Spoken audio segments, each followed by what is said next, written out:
সিলেট কৃষি বিশ্ববিদ্যালয় রিসার্চ সিস্টেমের উদ্যোগে first international conference on advanced agricultural research শীর্ষক কনফারেন্স আগামী 23-24 মে 2024 তারিখে দেশি বিদেশি শিক্ষক গবেষক ও শিক্ষার্থীদের নিয়ে সক্রিয় অংশগ্রহণের মাধ্যমে সিলেট কৃষি বিশ্ববিদ্যালয়ে অনুষ্ঠিত হতে পারে। শিক্ষিকী মাননীয় vice chancellor professor doctor Jamaluddin Bhuiyan sir ওয়েবসাইটের উদ্বোধনের মাধ্যমে এর আনুষ্ঠানিক যাত্রা শুরু হতে যাচ্ছে।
কনফারেন্সে অ্যাটেন্ড করেছি, অর্গানাইজও করেছি, কিন্তু বাংলাদেশে এসে সিলেটে এই যে একটা প্রথম ওরা ইন্টারন্যাশনাল কনফারেন্স করলো, তাতে আমি সত্যি খুব অভিভূত হয়েছি।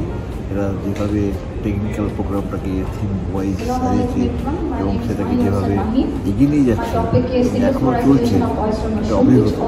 And I find the pupils, the scientists here, that they are very amazing. Lots of the research work are going on. Teamwork is very appreciated.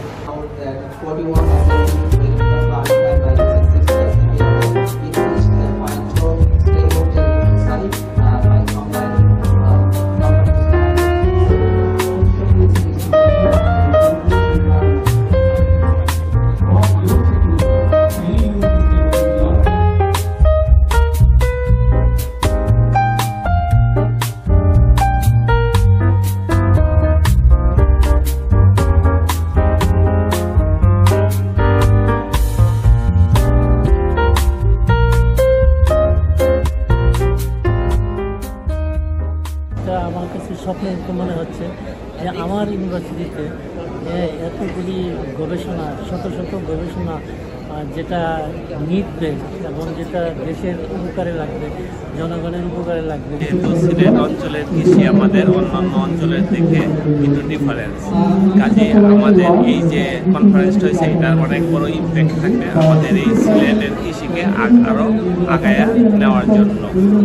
অনেকের কিছু কনফারেন্স দেখেছি যেখানে যারা পার্টিসিপেন্ট তার বাইরে খুব বেশি মানুষ পাওয়া যায় এবং এখানে আসলে সম্ভবত যে একটা মিলন মেলা তৈরি হয়েছে এবং প্রতিটা সেশন আমার খুবই জাগ্রত মনে হচ্ছে। সেই হিসেবে আমার প্রতি আমাদের হয়তো কিছুটার প্রতি থাকতে পারে ম্যানেজমেন্টে যেহেতু প্রথমবারের কিন্তু সার্টিফিকেটে আমরা সফল। বাইরে দেখা গেছে যে অনেক সময় প্রেজেন্টেশনে যে লাস্টের যে সেশনগুলো থাকে বা যেমন সেকেন্ড ডে থাকে পার্টিসিপেশন অনেকটাই কম দেখা যায়, বাট আমাদের প্রতিটা হলরুম দেখা যাচ্ছে আমাদের প্রেজেন্টেশনগুলো এত লাইভলি হচ্ছে এবং সবাই খুব অ্যাক্টিভলি পার্টিসিপেশন করছে। মডার্ন টেকনোলজিকে ট্রেডিশনাল যে এগ্রিকালচারাল প্র্যাকটিস আছে সেই প্র্যাকটিসগুলোর সাথে যে কোলাবোরেশন করে ফার্দার আমরা কীভাবে এগ্রিকালচারাল ডেভেলপমেন্টটাকে আরও বেশি ফ্লারিশ করতে পারি সেগুলো সম্পর্কে জানতে পারছি।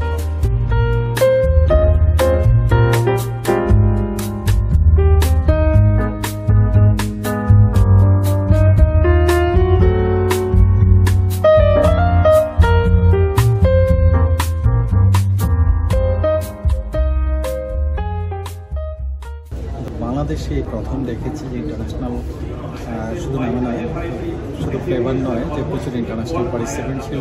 এটা থেকে যে এক্সপিরিয়েন্সটা বা লার্নিংটা হয়েছে, পরবর্তী সময় কিন্তু এটা খুব কাজে লাগিয়ে আরও বেশি এই অভিজ্ঞতাটাকে কাজে লাগিয়ে আরও বড় মানের বড় ধরনের আসলে এই কনফারেন্স করা যাবে।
বাংলাদেশ কৃষি বিশ্ববিদ্যালয়ের প্রতিনিধিত্ব করছি। প্রত্যেকটা সেশন খাবার দাবার, মেনু ম্যানেজমেন্ট, ট্রান্সপোর্টেশন, অ্যাকোমোডেশন সব দিক থেকে কিন্তু তারা একদম আপ টু ডেট মার্ক বলে আমার কাছে, আমার যে ব্যক্তিগত মূল্যায়নটা সেটা এরকম। বাট আমি আরেকটা জিনিসে আপনার এমফেসিস দিতে চাই, সেটি হলো যে প্রাইভেট সেক্টর, বিশেষ করে যে বড় বড় মানে কোম্পানিজগুলো আছে, তাদেরও কিন্তু তাদের নিড বেসড রিসার্চে ফান্ড করা দরকার। আমি যে ইউরোপ, আমেরিকা, বিভিন্ন দেশে আমরা দেখেছি যে সেখানে কিন্তু বিভিন্ন ধরনের ফার্মার্স অর্গানাইজেশন, বিভিন্ন ধরনের কোম্পানি, বিভিন্ন ধরনের প্রাইভেট সেক্টর, তারা কিন্তু গবেষণাকে ফান্ড করে এবং সেই ফান্ড নিয়ে ইউনিভার্সিটি প্রফেসর, গবেষণা প্রতিষ্ঠানের যে রিসার্চার আছে, তারা কিন্তু তার যে সমস্যাটা, সেই সমস্যার সলিউশনের জন্য গবেষণা করে। আমি মনে করছি যে আমি অনেক কিছু এখান থেকে নতুন করে জেনে যেতে পারলাম। আমার রিসার্চের যে এরিনা, সেই এরিনা হয়তো আরেকটু এক্সপান্ড করলো। What I can say is there are so many opportunities out there. I didn't know there were many opportunities, but when you come out to a conference like this, you meet many people and opportunities. Somebody tells you about an opportunity and you can pick up on that opportunity and collaborate and then move and grow as a researcher. The conference is very wonderful to me. I can meet many people. I can get a chance to learn how the Bangladeshi people wanted to study in the agriculture and also in the parasitic sections.